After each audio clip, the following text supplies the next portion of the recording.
Welcome to our e learning software private limited. இந்த வீடியோவில் நீங்கள் பார்க்க போகிறது மைக்ரோசாஃப்ட் வேர்ட் 2010 இருக்க ஸ்டாண்டர்ட் டூல் பாஸில் பார்த்தீங்கன்னா டீட்டெயில்.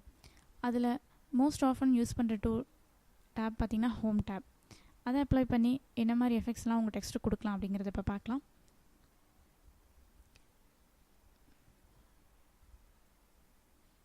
இப்போ ஜஸ்ட் ஒரு பேராகிராஃப் நான் வந்து டைப் பண்ணி வச்சுருக்கேன் அப்படின்னா இந்த பேராகிராஃப் மூலமாக உங்களுக்கு வந்து என்ன மாதிரி டெக்ஸ்டெல்லாம் வந்து ஹோம் டேப்பில் மூலிமா நம்ம வந்து கொடுக்கலாம் அப்படிங்கிறத பார்க்கலாம். ஆஃபீஸ் பேக்கேஜை பொறுத்த வரைக்கும் எம்எஸ் வேர்டு தான் வந்து ரொம்பவே யூஸ்ஃபுல்லாக நமக்கு யூஸ் ஆகக்கூடிய ஒரு ஆஃபீஸ் பேக்கேஜ்னே சொல்லலாம். இந்த அப்ளிகேஷன் வந்து பார்த்திங்கன்னா ஹோம் டேப் யூஸ் பண்ணி தான் வந்து எல்லா ஒரு நம்ம டெக்ஸ்ட்டு நம்ம டாக்குமெண்ட்டில் கொடுக்கக்கூடிய டெக்ஸ்ட்டுக்கு வந்து எல்லா ஃபார்மேட்டிங் ஃபீச்சர்ஸும் கொடுக்கக்கூடிய சிறப்புகள் வந்து எல்லாமே வந்து இந்த ஹோம் டேப்பில் இருக்குதுன்னு சொல்லலாம். இப்போ வந்து ஜஸ்ட் இதை செலக்ட் பண்ணிக்கோங்க ஃபுல்லாக. ஒன் செலக்ட் பண்ணிட்டீங்க அப்படின்னா இதை வந்து நீங்கள் வந்து என்ன லெட்டர்ஸ் வந்து ஃபாண்ட்டில் வந்து நீங்கள் சேஞ்ச் பண்ணி பார்க்கலாம். இங்கே நம்ம கிளிக் பண்ணி தான் பார்க்கணும்னு இல்லை, உங்கள் ப்ரிவ்யூவே நீங்கள் வந்து இது மேலே ஐகான் வச்சு ஹைலைட் பண்ண நீங்கள் பேக்கில் பார்க்கலாம். உங்களோட ஃபாண்ட் சைஸ் ஃபாண்ட்டோட இது வந்து மாறிட்டே இருக்கும். ஸோ இந்த மாதிரி உங்களுக்கு சேஞ்சஸ் ஆகிறத பார்க்கலாம். ஜஸ்ட் இதை கிளிக் பண்ணிங்கன்னா மட்டும்தான் வந்து உங்களுக்கு வந்து அது என்ன ஃபாண்ட் வேணுமோ அது அப்படியே ரெசம்பிள் ஆகும். இது மாதிரி நீங்கள் இதில் இருக்கிற என்ன ஃபாண்ட் வேணாலும் நீங்கள் வந்து யூஸ் பண்ணி பார்த்துக்கலாம். உங்களோட இதுக்கு டெக்ஸ்ட்டுக்கு நீங்கள் அப்ளை பண்ணிக்கலாம். தென் வந்து இது பார்த்திங்கன்னா உங்களுக்கு ஃபாண்ட் சைஸு என்ன மாதிரி சைஸஸில் வேணும் இப்போ நீங்கள் கிளிக் பண்ண நீங்கள் பார்க்கலாம். இந்த மாதிரி உங்கள் சைஸஸ் வந்து எல்லாமே வந்து மாறிட்டே இருக்கும்.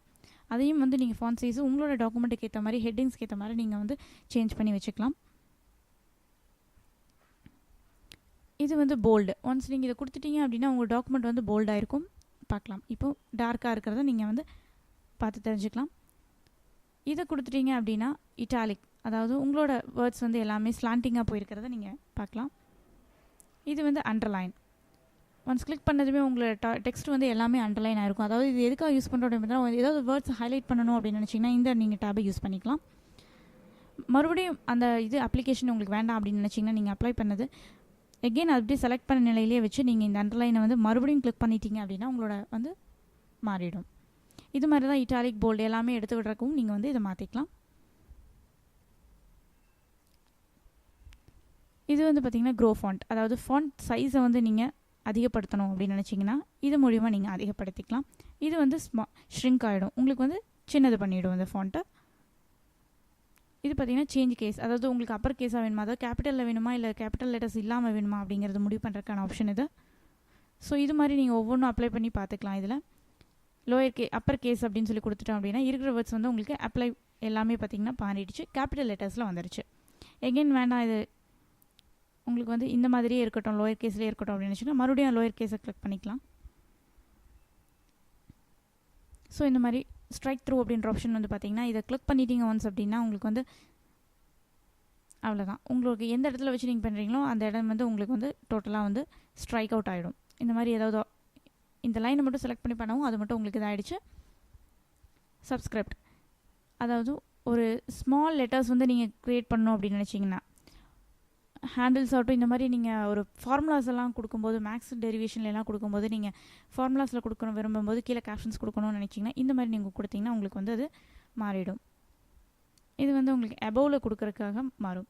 ஜஸ்ட் உங்களுக்கு தேர்டு ஃபோர்த் அப்படிங்கும்போது 3 அப்படிங்கும்போது ஆர்டி அப்படிங்கிறது நீங்கள் மாற்றலாம் இல்லையா. ஸோ அது மாதிரி உங்களுக்கு அப்பர் கேஸில் மாற்றி கொடுக்கும். இது உங்களுக்கு டெக்ஸ்ட் எஃபெக்ட்ஸை வந்து மாற்றலாம் இது மூலிமா. ஜஸ்ட்டு இந்த லைனுக்கு வந்து எஃபெக்ட் மாறிடுச்சு. டெக்ஸ்ட் ஹைலைட்டர், நீங்கள் என்ன கலர் கொடுக்கணும்னு விரும்புகிறீங்களோ அது மூலிமா உங்களுக்கு வந்து செலக்ட் ஆகிருக்கும். ஸோ இப்போ இதை நான் கொடுக்குறேன்.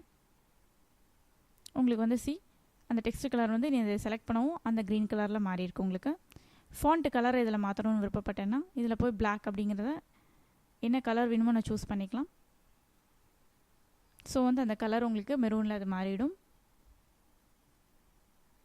இந்த மாதிரி உங்களுக்கு வந்து ஃபாண்ட்டை பொறுத்த வரைக்கும் இந்த மாதிரி ஆப்ஷன்ஸ் எல்லாமே வந்து கொடுத்துருக்காங்க. இது மாதிரி உங்களோட டூல்ஸ்லேயும் நீங்கள் அப்ளை பண்ணி பார்த்துக்கலாம். இது வந்து கிளியர் ஃபார்மேட்டிங். இப்போ இதுவரை கொடுத்துருக்க எல்லா ஃபார்மேட்டையும் கிளியர் பண்ணணும் அப்படின்னு நினச்சிங்கன்னா இந்த ஆப்ஷனை கிளிக் பண்ணிக்கலாம். அதாவது செலக்ட் பண்ணிவிட்டு இதை கொடுத்துட்டீங்க அப்படின்னா நீங்கள் வந்து கொடுத்தது எல்லாமே வந்து ஃபார்மேட்டிங் எல்லாமே உங்களுக்கு மாறிடும். அதாவது உங்களோட டெக்ஸ்ட் ஆஸ் இட் இஸ் எப்படி வச்சுருந்தீங்களோ அந்த மாதிரியே ஃபார்மேட்டை கொண்டு வந்து காமிக்கும். Thanks for watching video. For more videos, please log on to www.rndr.com.